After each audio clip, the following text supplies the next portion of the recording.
to sell some oil. Tar sands is the dirtiest oil in the world. So they really put our Great Lakes water in peril. The environmental permitting for this process is a joke.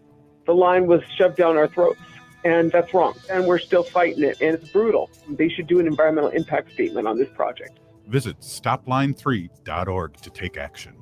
What we want is a just transition. J&S Bean Factory is a native-owned, community-supported, cozy, artsy coffee shop which offers roasted on-site beans, live music, and baked goods. Relax in the beautiful outside patio. City Pages writes, voted top 10 coffee shops. Tucked into a quiet corner of St. Paul's Highland Park neighborhood, this coffee shop roasts beans on-site from the best coffee-growing countries in the world. Located at 1518 Randolph Avenue, St. Paul. The good stuff. Hey, Cudahy to all my friends and relatives in four directions. This is Robert Pilot of Native Roots Radio presents I'm Awake. I'm here to ask you for your support. Finding honest Native-centered news is not easy. But with your support, we're able to provide accurate information about Standing Rock, Line 3, treaty violations, and COVID-19 in our Native communities. Please visit Native Roots Radio Network on Patreon and donate if you can. That's Native Roots Radio Network on Patreon. Pinigigi, and thank you for your support.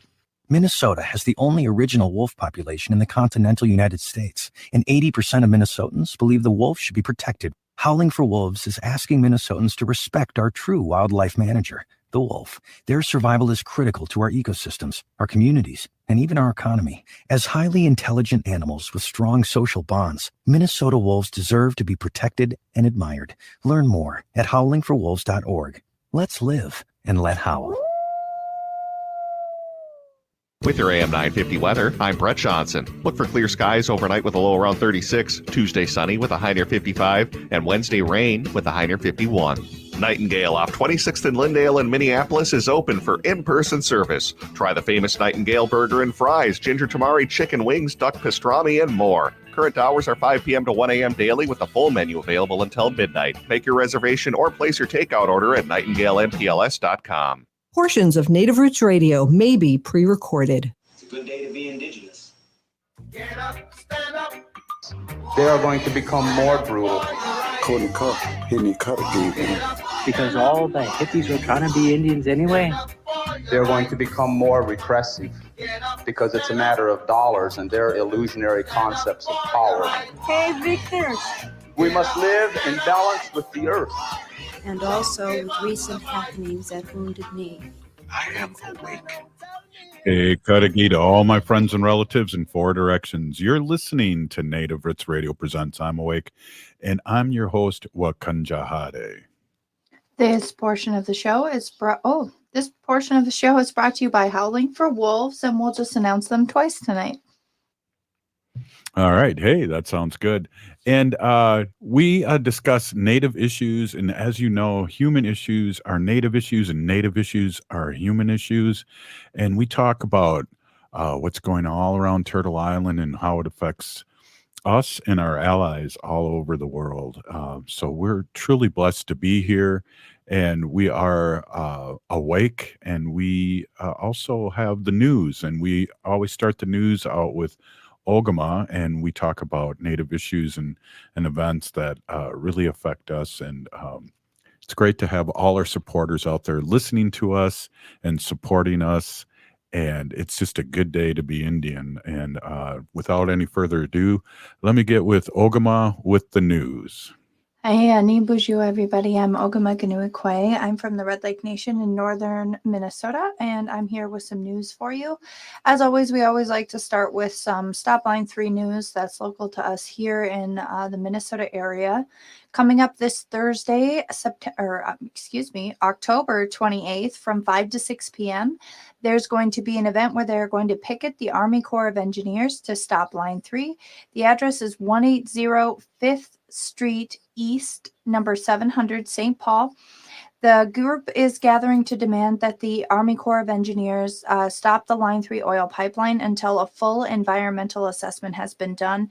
It is the responsibility of the Army Corps of Engineers to do that environmental assessment at a federal level, and that was not done on the Line 3 pipeline, and they are demanding that that happen. I always think that that's a really good one. Another awesome event that ties into the Line 3 is one that's put on by the Indigenous Environmental Network. It's called Hoodwinked in the Hothouse, Part 2, Frontline Voices of Indigenous Resistance Beyond Climate Falses. So, or false solutions, excuse me.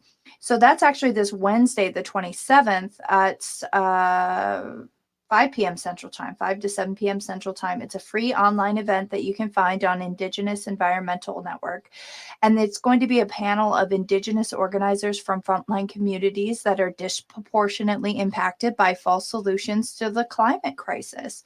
So there's people from Chile, from Dene communities in the southwest of Turtle Island, talking about climate false solutions such as nuclear power, megadams, fracking, and more, which continue to cause displacement and contamination of land, food, and water, and create disasters in Indigenous communities worldwide. So that is going to be a really interesting event, and we really enjoy a lot of the work that Indigenous Environmental Network has been doing for a very long time. Indigenous Environmental Network has been around trying to stop the Line 3 pipeline for the last 20, 30 years before it was even called the Line 3 pipeline. Speaking of Line 3, there is news that actually throughout Minnesota, the line is actually marked Line 93.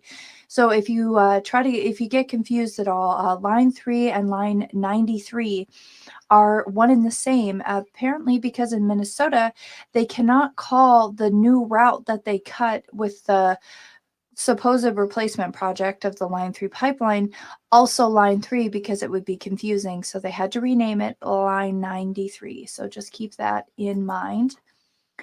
Some good news here. The Great Pacific Garbage Patch.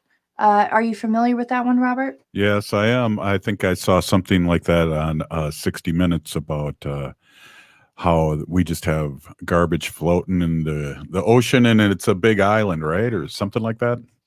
Right. So the Great Pacific Garbage Patch was 1.8 trillion pieces of plastic pollution that had all grouped together in like a space where currents collided in the Pacific Ocean. But good news is that thanks to a machine called the Ocean Cleanup Rig System 002, that's actually been cleaned. As of October 19th, which I'm a little bit delayed on this. But the Ocean System 02 is complete with the final test, and the Great Pacific Garbage Patch is going to be cleaned. So it's a carbon neutral, it can capture microplastic. It's a carbon neutral machine. It can capture microplastics as small as 1 millimeter in diameter and was designed to pose absolutely no threat to wildlife thanks to its wide area capture, slow motion, and camera monitors that allow operators to spy on overly curious marine animals. So this is really, really interesting. The team is also looking at what they can do, what they can turn the trash that they collect into. So this is really exciting.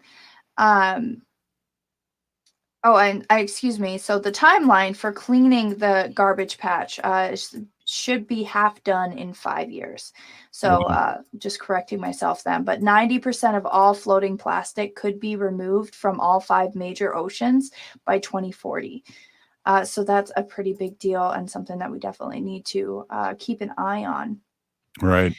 Another news that somebody, world news that somebody made sure to send over to me while we were on the show last Friday is that Dame Cindy Kiro is now the New Zealand's first female Maori Governor General. So Dame Cindy is the first in her family to both graduate from university and then rose to become a pro-vice chancellor at the University of Auckland. And she's now the first Maori woman to be named Governor General of New Zealand and will be sworn in at an intimate ceremony here soon. So that's very exciting. The position is the country's 22nd Governor General, which is basically Queen Elizabeth's representative to New Zealand. The Governor General's role is to carry out constitutional and ceremonial duties on behalf of the British monarch, who remains the country's official head of state. So that is really very exciting. Big strides are happening for the Maori people in New Zealand, and I'm really excited to see that. So thank you to our listener who made sure to put that in front of me last Friday, so I didn't miss that. This one is another one that I wanted to just touch base here, and I know that Bob Blake from Red Lake on Wednesday, when he brings us the solar news, will be talking about that. But there's news that whole towns are going to be taken off the grid and be able to be powered by standalone renewables. Western Australia is calling for proposals to help develop the state's first disconnected microgrids. So they would be isolated, self-supported networks of powering small towns that operate independently from the rest of the grid and basically are 90% renewable, which is like exactly what we've been talking about on Native Roots Radio and throughout the entire movement for a fossil-free future, is scaling down our grids and our communities and making everything more local to make it more manageable. Right, Robert? Yeah, definitely. And little Gracie here likes it too. She's like rallying up here, but she's staring out the window while she's barking. But yeah, that is just awesome news, Ogimaa. Yeah, I was really excited to see that. And I'm sure, like I said, Bob Blake will go into it more on Wednesday. But I mean, this really, it gives me a lot of hope, I think, because there's been, so many years that we hear all of this, really, really negative, really hard to kind of swallow. We're all doomed news, and it's good to have that news that gives us some hope for the future. And I also like the fact that we have our listeners out there sending us pieces to amplify all across Turtle Island. It's like interactive radio, and Gracie the dog thinks it's interactive right now. I don't know what she's saying though, but it's probably very important. Maybe she's saying up next, Dr. Stately of Native American Community Clinic. Maybe that's what she's saying. What are you saying, Gracie? Hey, you're listening to Native Roots Radio presents I'm Awake, and we'll be right back after this short break with Dr. Stately.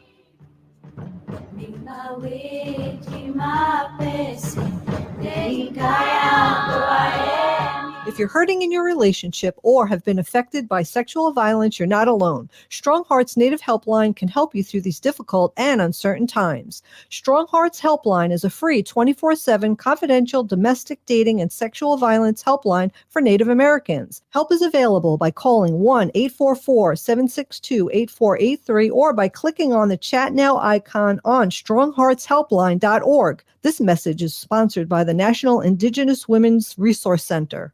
Unwanted sexting or photos, inappropriate jokes, even tickling or wrestling can feel like a violation. Catcalling, cornering, or groping, getting them drunk or high for sex, recording sexual acts without permission, hurting someone because of their sexual orientation, raping a family member, a child, a date, a friend, a stranger, purchasing a human being for sex. You make the choice every single time. Sexual violence is many things. Make a choice. Do not do it. Sponsored by the Minnesota Indian Women's Sexual Assault Coalition. The new Line 3 tar sands crude oil pipeline threatens our water and climate. It's the end of the tar sands party, and Enbridge wants to sell some oil. Tar sands is the dirtiest oil in the world, so they really put our Great Lakes water in peril. The environmental permitting for this process is a joke. The line was shoved down our throats, and that's wrong. And we're still fighting it, and it's brutal. They should do an environmental impact statement on this project. Visit stopline3.org to take action.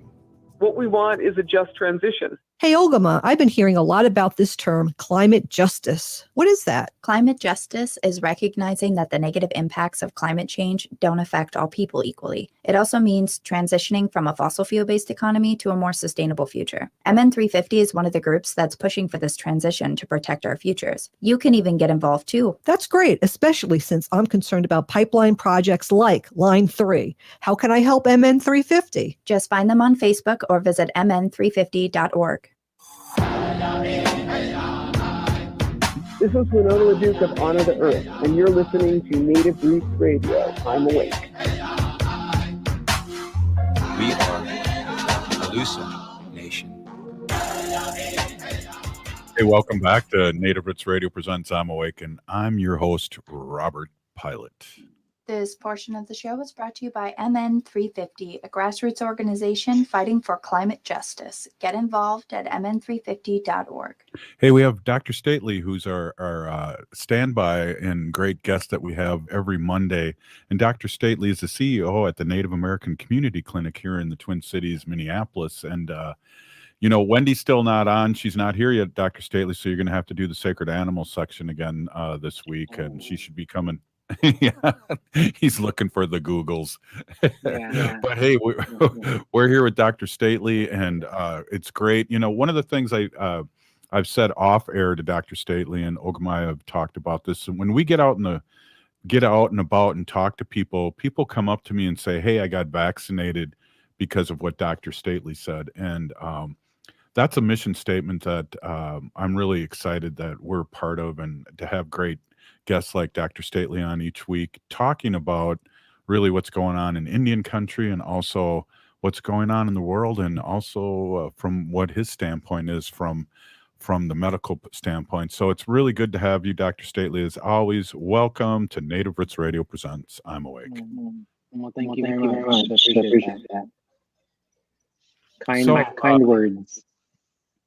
Yeah, and I didn't have my fingers crossed or anything. You remember that? It's like, oh, I didn't really mean it. But no, yeah, I mean, it's really, when I was saying that, I was getting a little emotional because I was reliving the 3 or 4 people that came up and said that to me. And it's just like, wow. You're making a difference, and we're helping amplify your voice, and that makes us really happy.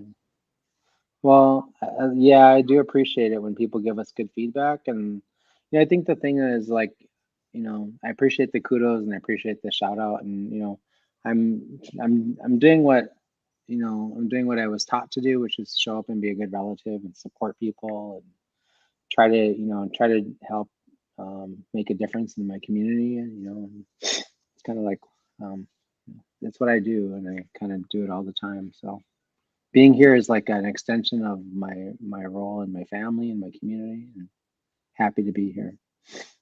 Yeah, it's really fun to be able to do this. We're coming on 4 years of this show, and it's changed in a lot of ways, and it's morphed into what it needed to be. And I think now that we're 5 days a week and have you on as much as you can be on and talk about, it's good if and when COVID ever ends, there's so much more to talk about in the things that you deal with on a daily basis, or at the clinic. Yeah, for sure. We still have to do, in the context of COVID, we still have to do all this other stuff. And, I was on a lot of calls today and doing some of the other things I tend to every single day as part of the administration of the clinic. But one of the really exciting things I have coming up, which is, October is Breast Cancer Awareness Month. So we're kind of almost at the tail end of October, but, I get to be on a panel next week with some pretty esteemed colleagues and guests on another panel talking about the impact of cancer generally in Native communities. And one of the things that we learned is over this last year and a half, 18 months or so of COVID-19 was that not a lot of people have been going in and getting their cancer screenings, and there's sort of rudimentary or, I guess, just regular care for any of the chronic health conditions they have, going in and getting their checkups, those kinds of things. All things that are really important to do, right? I get to be on the panel next week, or I think actually 2 weeks from today, to talk a little bit about the importance of, trying to get in and do cancer screenings, because it is a pretty big killer in our community. It's just like, lung cancer is the leading cause of,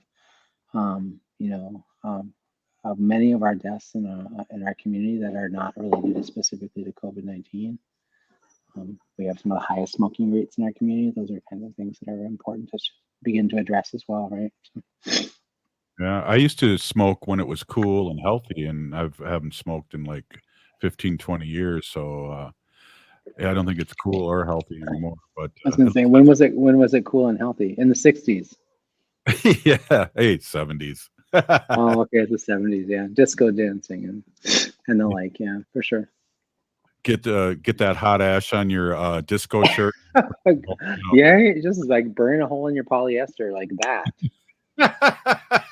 Exactly. You said Yeah. exactly what I tried to say, but yeah, exactly. And we had to go through a lot of shirts. Yeah, I wrecked a lot of members only jackets back then.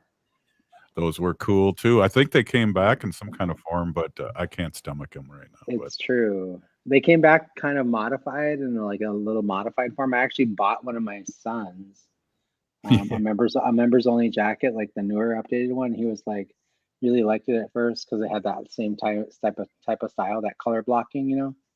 And he was like, he wore it like 2 or 3 times, and then like, you know, it hangs in the closet. So, you know, some things like 80s hair just has to die and not come back. Well, you were living through your sons again, so that was good. True. I know. I wish, you know, there's a thing I was looking. You remember us burnouts back in the 70s would wear those old army jackets from Vietnam, those army jackets. Going, I gotta go on eBay and see if I can get me another one of those just for that.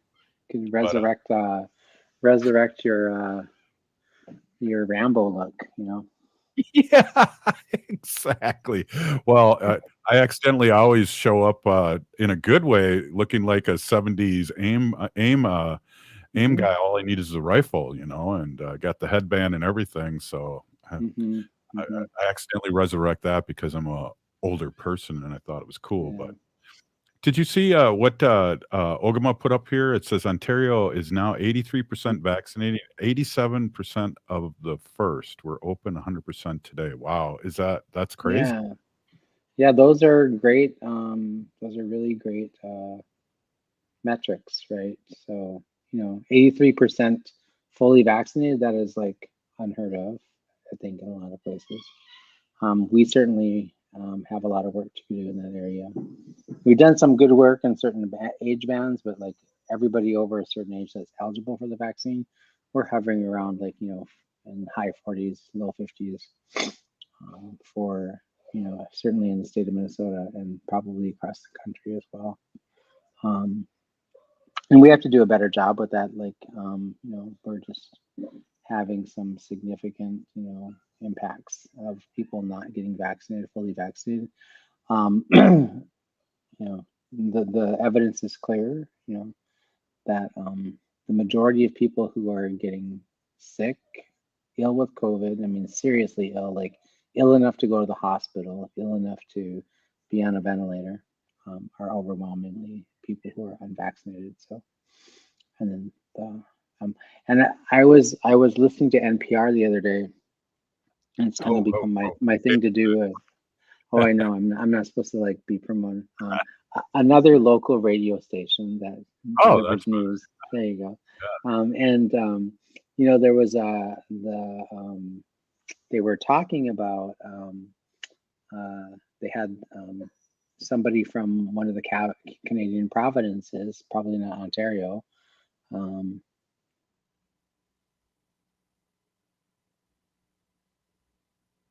I think Dr. Stately froze for the first time in many years here. Oh, now he's back.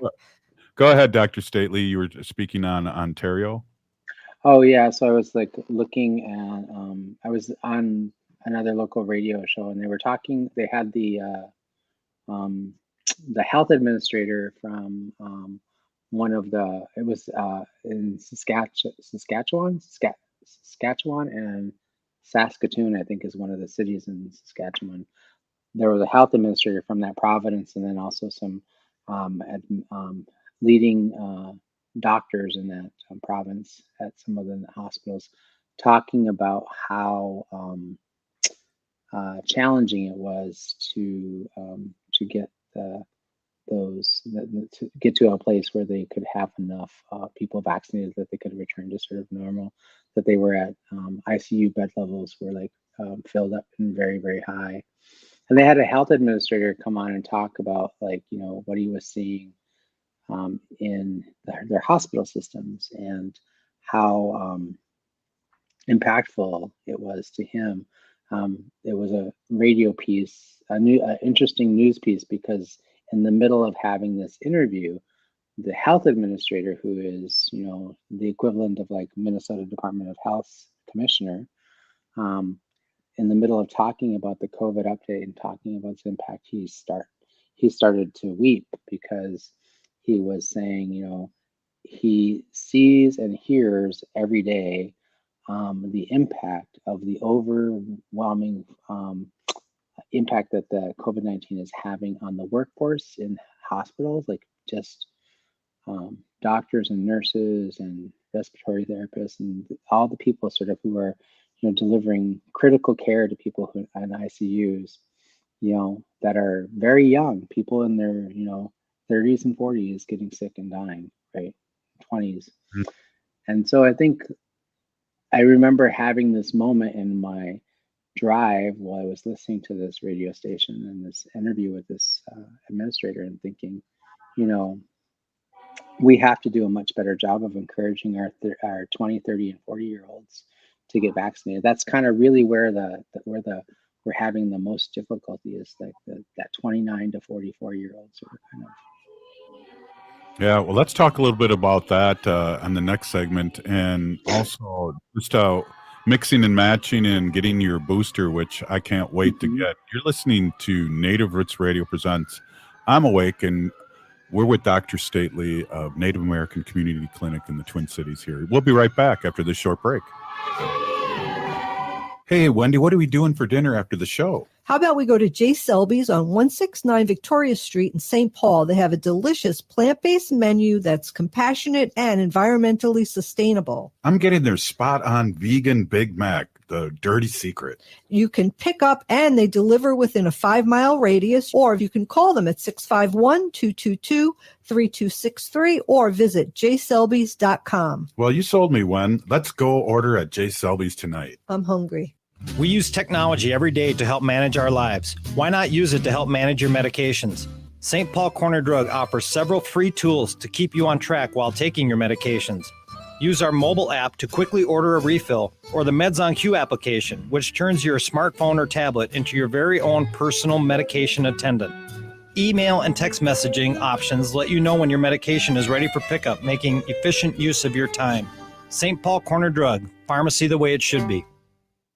Now, more than ever, we are being faced daily with the topic of human mortality, and for many people, estate planning has been top of mind. Getting your estate planning done now can be easy and cost-effective. Schroman Law offers virtual options for initial consultations so that new clients can safely initiate the process. With many facing uncertain financial situations, Schroman Law also offers affordable fees for legal documents. Learn more at schromanlaw.com. That's SCHROMEN law.com. I was on a road trip this summer and it happened. A truck threw a rock, chipped my windshield, and the next thing I know, I had a crack. I wasn't just going to take my vehicle to any service center. I trust Rudy Luther Toyota to take care of my car. Whether routine service, new tires, large repairs, or even a cracked windshield, Rudy Luther Toyota has the professional, courteous, trained team you need to get your vehicle back on the road fast. Scheduling online is a breeze, and their service center is wonderful with Wi-Fi and coffee. No matter your vehicle, if you need service, head to Rudy Luther Toyota, 394 and 169 in Golden Valley. Mornings can be tough, unless, of course, you're listening to the Stephanie Miller Show every weekday morning from 8 to 11 on AM 950, the progressive voice of Minnesota. If the statistics say that 1 in 3 Native women and 1 in 6 Native men have experienced sexual assault in their lifetime, it means our whole community is affected by sexual violence. 1 is too many. Don't stand by, stand up. Don't engage in acts of sexual violence, and shut down the dirty jokes, the gossip, the victim blaming and shaming. As a community, we can change the way we respond. Contact the Minnesota Indian Women's Sexual Assault Coalition to attend a workshop to learn more. Sponsored by the Minnesota Indian Women's Sexual Assault Coalition. Hi, I'm Claire Ferreira, president and owner of Standard Heating and Air Conditioning, here to share some information about our 5 for 25 drive program. We ask customers to take 5 minutes to review their experience with us, and we donate $25 to a local nonprofit of their choice. So far, our 5 for 25 drive has raised close to $50,000. Thanks to all of you out there who've taken part in this ongoing program. Find out more about our 5 for 25 drive program at standardheating.com. That's standardheating.com. Hi, I'm Rachel Shamblatt. My dad is Dr. Scott Shamblatt from Shamblatt Family Dentistry. A lot of people are afraid of the dentist, but you don't have to be. My dad makes going to the dentist comfortable and even fun. He won't be mad if you haven't seen a dentist in a long time. He just wants to take care of you and your teeth. If you don't see my dad, please see another dentist. Take care of your teeth because they're the only ones you get. Shamblatt Family Dentistry in Hopkins and St. Paul. Find them online at shamblattfamilydentistry.com or call 1-800-FIX-MY-TEETH. With your AM 950 weather, I'm Brett Johnson. Look for clear skies overnight with a low around 36, Tuesday sunny with a high near 55, and Wednesday rain with a high near 51. Nightingale off 26th and Lyndale in Minneapolis is open for in-person service. Try the famous Nightingale burger and fries, ginger tamari chicken wings, duck pastrami, and more. Current hours are 5 p.m. to 1 a.m. daily with a full menu available until midnight. Make your reservation or place your takeout order at nightingalempls.com. Bijou. I am Oshawashko Gijig. I'm from Red Lake Nation, and you're listening to Native Roots Radio. Hey, welcome back to Native Roots Radio Presents I'm Awake, and I'm your host, Robert Pilot. This portion of the show is brought to you by the Minnesota Indian Women's Sexual Assault Coalition. Hey, we're here with Dr. Stately, Native American Community Clinic CEO here in the Twin Cities of Minneapolis, and we are talking over a few things. And I know something's coming up now, Dr. Stately, when it comes to like mixing and matching possibly, and what the suggestions are now. They kind of changed, and I know Wendy had mentioned early on when they were just talking about a booster that she heard that it was good to be to mix them and match because they all have different components. They're basically the same, but they have some different components. So maybe you can straighten that out with us, or what everyone's kind of thinking about, because originally I wanted to take a different one, but now I don't know. Yeah, I think that generally speaking, I think the recommendation would be is to take a third booster of the same series you already took for your first and second shot, if it's available, right? So, and I think generally speaking, that seems to make a lot of sense. It also seems to be consistent primarily with the newest updates from the CDC. And so, if the Moderna is available to you and it's something that you can take, and it's the series you got the first 2 shots of, then the recommendation would be to try and get that. I guess as an alternative, if you only have, let's say you're living in an area where the Pfizer is the predominant vaccine that's available to you, either through your drugstore or one of your primary care clinics, or what, if that's the only one that you have and you sort of have to, for the purposes of being able to get a shot and get that third booster, I think the general consensus seems to be that, the best shot to take is the one that you can get, right? The best vaccine is the one that you can get. And what we mean by that is, like, the evidence seems to be clear. There's some differences in terms of sort of how long the potency or the efficacy of the 2 others of the series work. It looks like Moderna has a little bit more durability longer term than the Pfizer does. Not much more, but but also the studies on long-term efficacy for Moderna past the 6-month mark are less robust than the ones that were done for 0 to 6 months. And, I mean, the reality of it is that we are only 18 or 19 months into this pandemic. And we're also only 10 months into the vaccines being available to us in this country. So we don't have a lot of long-term data, right? And so we're doing our best to sort of like, make sound clinical and scientific decisions based on the available data that we have. And we have good evidence worldwide. I was just listening to the radio earlier, and I won't tell you the station. And they were talking about how, globally, we've vaccinated over 1 billion people already, globally, right?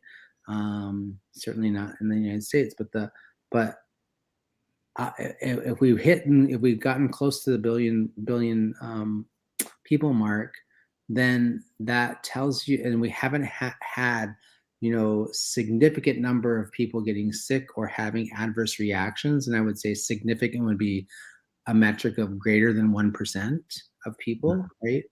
And that just isn't the case. We have lots of evidence that these vaccines are safe and that they are not causing significant challenges. So the vaccine to get is the one that's available to you, the easiestly, and you are readily available to get it. And the one that is important to get is,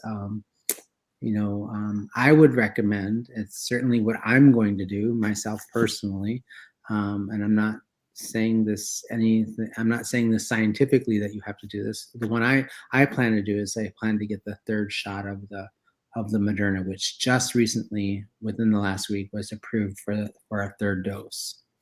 And that's right. So that's what I took too. Wendy and I both got the Moderna through Ho Chunk Nation, and we smoked and have other issues, and we're not 65 yet, so we're going to try and see if we can get in there. One thing before I get to you, Ogimaa, with a question, I was going to sneak off to the airport and get a J&J, but I'll hold off. Okay, go ahead, Ogimaa. I was just reading in passing this article about herd immunity, because you'll hear a lot of people talking about herd immunity like it's a possibility. And the country that was given as an example was Iran. Iran was infected with COVID-19 very shortly after, I believe, some of those provinces in China. And they were estimating between 60 and 70% of the population who's had COVID-19, which you would think would cause a lot of people to be immune to it. But what they're expecting now is really just another brutal second wave, because there has not been any sort of vaccination efforts in Iran that have made any considerable difference. So I think that's something important to remind people of too. I think a lot of people still have this idea in their head that herd immunity is possible. Is it really possible, Dr. Staley, that herd immunity could happen? I think that I think the idea of herd immunity is one that is likely not to be a successful, lead us to the type of success that we want in our communities, because it's not something that's likely to be able to be achievable, right? And what I mean by that is that what we've learned through COVID over the last several months is that it is a virus that can transmute with as it continues to circulate through a community, right? That's how we ended up with the variants. And then so until we get to a place where we are able to reach 70-80% of the population, right, getting vaccinated, we were likely not, the idea that it will have the ability to not find a host, because that's what herd immunity achieves. It's like the virus will eventually die out and not have the ability to affect any more hosts, because it'll reach a critical mass of exposure to people. And then what we're learning is that even after you've been vaccinated, you can still get a very virulent strain of the virus that you can pick up and pass on to others. You'll get sick, but you won't get critically sick or really, really ill. And then, and possibly also not die, not like somebody who's unvaccinated. So the challenge, this idea that we'll eventually get to the place where like our own immune system will be able to stave this off, we're probably likely at a space and place where where COVID-19 or coronavirus is going to be like at least for the foreseeable future, likely be like an endemic, not a pandemic. An endemic meaning something that we see return seasonally, kind of like the flu, kind of like other things, that it's just something that sort of kind of like. Oh, we lost Dr. Stately again. I was just looking up here too, this definition of herd immunity, because I had heard herd immunity to mean in terms of things like chickenpox and measles, and the reason that and polio, and the reason that we have herd immunity for those diseases is because of vaccines. So there's this huge buzzword that herd immunity only means this one thing. But what it really means, I think, is just a large portion of the population becomes immune to a specific disease. It doesn't specify that whether or not that's through vaccination or natural immunity, meaning you've been infected with it and are no longer able to get sick again. So I think that's just like one of those buzzwords that we need to kind of dismiss here. Yeah, that's a very good point, right? So the idea that we will have had enough people exposed to it and that their natural immunity will sort of kick in and will eventually reach this critical mass of like where we won't have that many losses every year or that many illnesses because people have herd immunity is just not an accurate perception anymore. We are likely, the reason you don't see polio is because of vaccination. The reason you don't see, and then actually if people in Minnesota remember this, not too long ago, like a couple of years ago, we had a big serious outbreak in South Minneapolis with chickenpox or with measles rather. I think it was chickenpox, right? Where like a number of people in the community were dying because the families didn't vaccinate their children, right? It was against their religious beliefs.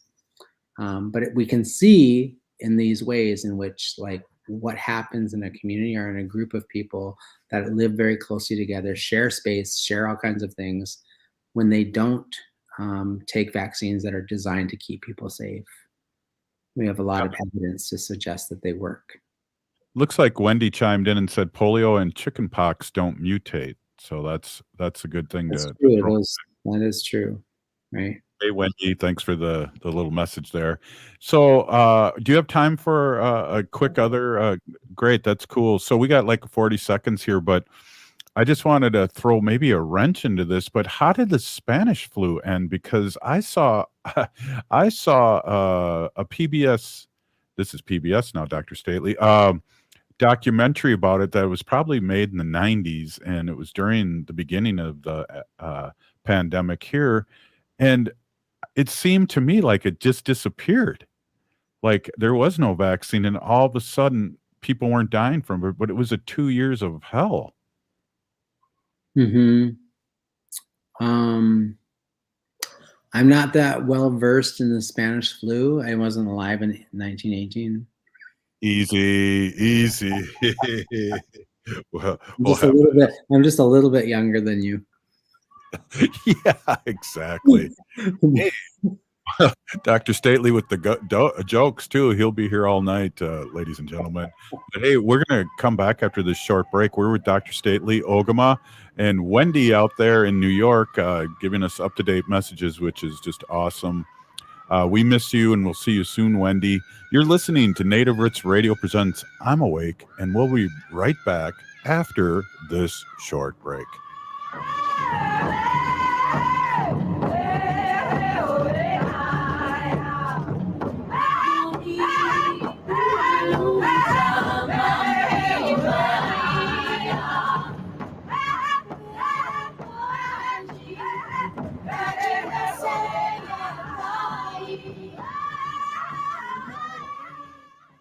Hey, Cudahy to all my friends and relatives in 4 directions. This is Robert Pilot of Native Roots Radio presents I'm Awake.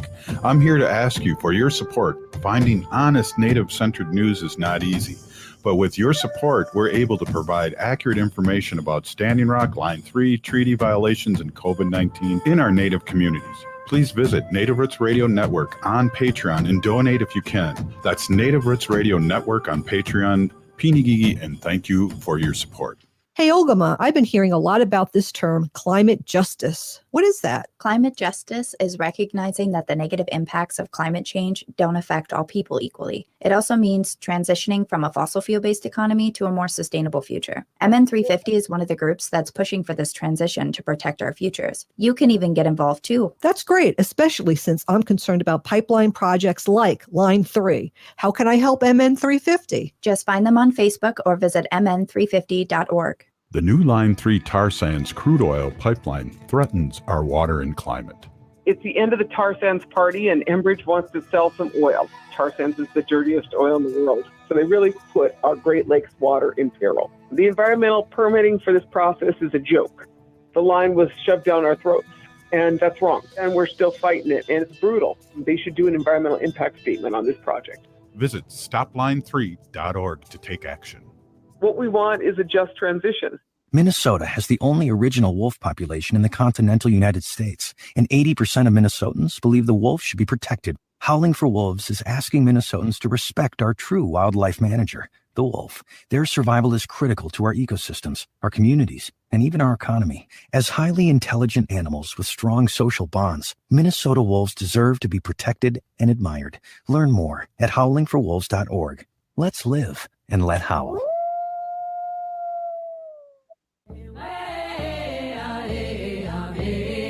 Hi, I'm Jane Fonda, and you're listening to Native Roots Radio.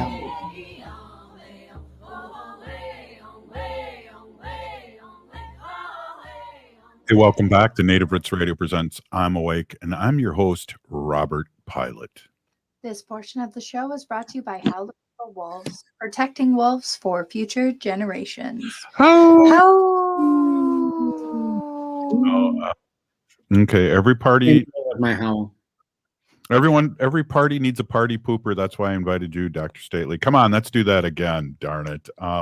Hey, we're here with Dr. Stately, NACC Clinic CEO, Native American Community Clinic CEO, and we're talking a lot about the virus, and I kind of threw a curve at him at the end there because I wasn't sure, because the documentary just ended and it seemed like the flu just ended, and that doesn't seem like what's happening here now. What's happening here is people aren't getting vaccinated, and it's giving strength to and there's so much more traveling. I think back then in 1918, the flu was brought over from World War I from Europe, and it just was spread like wildfire, and a lot of similarities though too. Well, there's some similarities in the sense, I think, in lots of ways, like you described. But it was a different time and place, and our world was different. We were not as largely and broadly interconnected globally as we are today, right? So there's not, all this. It's not this, not the ease of transmission happening from across the globe. And I didn't know the answer to this, so I looked it up, and I looked at like a comparison, and I found a scientific article that kind of compared the two things. I think one of the most interesting things about it is that, the mechanisms of infection and the mechanisms of sort of like how they function and worked as infections are different. So the Spanish flu primarily, I believe, from what I briefly read, is involved bacterial infection or taking over the bronchial system, and then closing off the ability to breathe from that. The COVID-19 virus infects a different structure. It's actually infects, our immune. It's an immune function. It attacks the cells, right? It's not a bacteria. It's a virus that actually causes specific immune reaction where that results in multiple organ failure, right? And primarily organs that are support your respiratory functions. And then it's also different in a bunch of different ways, right? So the Spanish flu was pervasive in that it primarily affected much, the whole entire population and age range. Initially, COVID-19 primarily affected and impacted mostly older people, although we are now seeing, with the transmutation of the virus into different variants, it's attacking much younger people now. That's how they're qualitatively different from each other. Yeah, that's a good call. Hey, I got a quick question too, because I'm usually really on top of this. Like when we have general counsel for Ho Chunk Nation, I'll get my flu shot there, and that's usually September. What is the timeline that I can get my flu shot, because I haven't got it yet? You can get your flu shot as early as August sometimes. there is the sort of there's the one system of thought, or the one idea of like, oh, wait until a little bit later in the fall, Octoberish, end of September, Octoberish, because it'll possibly carry you through the winter. And I think the most important thing is to talk to your, every person has a different sort of like, constellation of health conditions, right? And you really want to have that conversation with your primary care doctor. If you have chronic health conditions that make you more vulnerable to succumbing to lung infections and those kinds of things that will make it difficult for you to breathe, difficult for you to function, and possibly land you in the hospital and also on a ventilator in the ICU, you should be having that conversation with your primary care doctor and asking them, like, what's the timing of when I should be taking the flu vaccine? For people who are older and having some immunocompromised experiences, they should take it earlier rather than later, right? Get a jump on it. And I know that other people have gotten booster shots with vaccines in the middle of the winter, like later as well. But those are conversations people should be having with their primary care doctor and helping them and relying on them to help them make informed decisions. But you can take your flu vaccine now. You can go to CVS or Walgreens and get it. I'll wait until Wendy gets it, and we'll go hand in hand. We'll hold hands and go there. We'll figure out probably Walgreens. But it's like a good date. Yeah. Ask somebody out on a date and say, "Hey, let's go get a vaccine together." Hey, I wonder how many people will stop me in the street now and tell me that they did that. Hey, one of the things that really sold me, because years ago, I want to say 10 years ago, Wendy and I were talking, and she was basically the clinic that she had to worked at. It was, you have to have the flu shot. Here we go. This is the day everyone gets it. And I, not so much, but what she explained to me that really made sense to me, and maybe you can help this make sense to everybody else, is that even if it's only 30% effective, you're getting that flu shot for the long haul. So maybe next year or the year before or a year later, that kind of strain of flu will be there and protect you. And so that I bought into that, where it was like, it's a mash patch of a lot of stuff. Can you explain that a little better than me? Yeah, I think sometimes people also don't understand the word efficacy, right? So another way of thinking about it is like, let's say when we say 30% effective, we don't mean that it's going to work 30% of the time on you specifically. What it means is, like, let's take 100 people and give them the flu shot. And if 30 people out of 100 don't acquire the flu, not necessarily get really sick and, whatever, but they just don't acquire it. That's what it means. Out of 100 people, 30 people will not even be impacted at all. And the thing that I would say is, like, and I've had these conversations with relatives, I've had these conversations with colleagues, I've had these conversations with I had a conversation once with a lady in Aldi about this, actually, when the pandemic first broke out. I said to her, okay, if you were told, I have this thing that will protect you 30% of the time,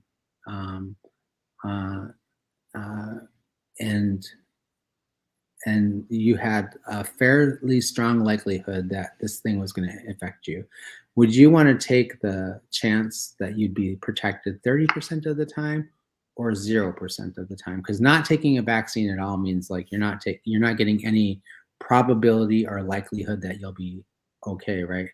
What we found through scientific processes was that actually masking up really only was 5% of the time was effective in just preventing us from getting the virus, right?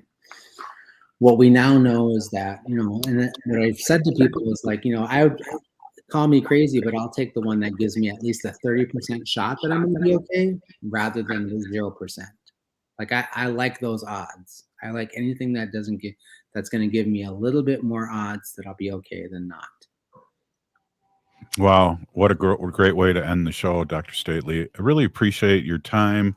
We're with Dr. Stately, CEO of the Native American Community Clinic here in the Twin Cities. Just always great to have you on. And I would like to end with these thoughts. If you're listening to the show, you are part of the resistance from Chief Plenty Coups. The ground on which we stand on is sacred ground. It is the blood of our ancestors. We need to resist, divest, join a group, run for office. You're listening to Native Roots Radio presents I'm Awake. We are the seventh generation. We're still here. Free Leonard Peltier. You're listening to AM 950, the progressive voice of Minnesota, the most informative source for progressive politics and news in the Twin Cities. Get involved online at am950radio.com.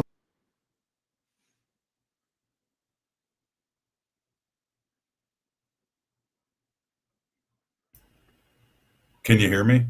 Yeah. Cool. Yeah, I don't know. Your buds, people were kind of complaining on, there's a whole conversation going on. And then I went back to the studio, and so you sounded much better when you took them off. Yeah, maybe I'll just not wear them anymore. Yeah, you sound really good now. So Yeah. I don't know. Whatever happened to those $300 sets of headphones I gave you? I don't know where those are at either. Were they $300 really? No. Ogimaa. How much were they? Ogimaa was like